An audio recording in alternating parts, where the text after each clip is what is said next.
I'm glad to see that you took on a personal challenge. I want you to succeed. If you listen to the podcast, you'll hear there are a few things that are the biggest challenges that people face, and I want you to be prepared for them. The two biggest ones are, one is when you travel. A lot of times people, it's easy for them to make changes in their world where more things are under their control. Maybe you don't want to pollute and you find yourself in a hotel room and it's hard to avoid these things. Ahead of time, before the moment, consider, what will you do? Are you going to take a hard line? That's what I did on some things.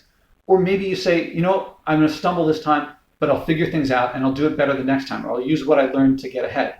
And if you listen to a few of the podcast entries, you'll hear how many of my guests did that, and they found out I did more for having not given up, but stuck with it.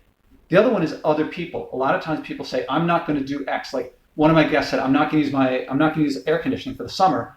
And then when he told his wife about it, that didn't work. So think of, what am I going to do if I interface with other people? I don't want to eat meat for a month. Someone serves me meat.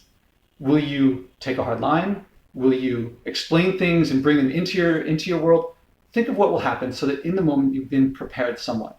And then accept, or sometimes things don't work out, but I recommend sticking with it and seeing how you can get through as best you can. And I predict, like many of my guests, you'll want to do another one and another one after that. So thank you very much for taking on a personal challenge. I hope that you find the joy in it that I did, the joy, the discovery, saving money. Most of all, I hope that you find you're delicious. And I hope that when you share your testimonial with others, that you share the joy that you found or the struggles that you found so that others can follow in your footsteps.